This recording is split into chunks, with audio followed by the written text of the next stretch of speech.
தஞ்சை மாவட்டம் அதிராம்பட்டினத்தில் நடைபெற்ற மருத்துவ முகாமை சிறுபான்மையினர் நலத்துறை அமைச்சர் ஷாஜகான் தொடங்கி வைத்தார்.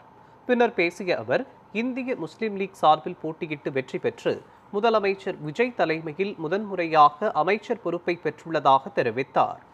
சிறுபான்மையினர் நலன், பெண்கள் பாதுகாப்பு உள்ளிட்ட பணிகளில் தொடர்ந்து பாடுபடுவேன் என கூறினார். தொடர்ந்து பேட்டியளித்த அமைச்சர், தமிழகம் முழுவதும் மருத்துவ கட்டமைப்புகளை அரசு ஆய்வு செய்து வருவதாகவும் 24 மணி நேர மருத்துவ சேவை மற்றும் தரம் உயர்த்தும் நடவடிக்கைகள் மேற்கொள்ளப்படும் என்றும் தெரிவித்தார். முதன்முறையாக தற்போது அதிராம்பட்டினம் நகருக்கு வருகின்றிருக்கிறோம். வருகின்ற இங்கே இருக்கக்கூடிய பல்வேறு நிர்வாக பெருமக்கள், ஜமாத்தார்கள், பல்வேறு அரசியல் கட்சி நிர்வாகிகள் எல்லாம் சந்தித்துக் கொண்டிருக்கிறோம். அந்த வகையிலே இந்த பகுதியிலே பல உள்கட்டமைப்பு வசதிகளை மேம்படுத்தக்கூடிய கோரிக்கைகள் பலவாறாக வந்து கொண்டிருக்கிறது. வரக்கூடிய நாட்களிலே அதையெல்லாம் ஆய்வு செய்து அதற்கு வேண்டிய தீர்வுகளை பெற்றுத்தரக்கூடிய பணிகளை மேற்கொள்வதற்காக உறுதியளித்திருக்கிறோம்.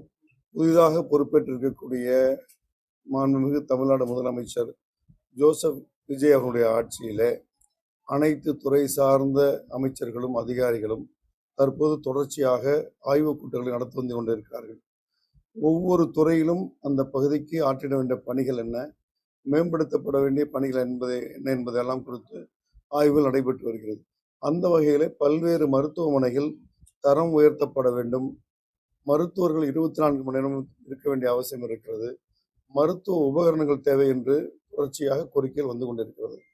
அது குறித்து இந்த துறை சார்ந்த அதிகாரிகளிடம் துறை ரீதியாக இருக்கக்கூடிய அமைச்சர்கள் ஆய்வு செய்து இந்த வரக்கூடிய நிதிநிலை அறிக்கையிலே தேவையான தொகை அதுக்காக ஒதுக்கீடு செய்யப்பட்டு ஒவ்வொன்றாக தீர்வு காணக்கூடிய முயற்சியை இந்த புதிய அரசு நிச்சயம் மேற்கொள்ளும்.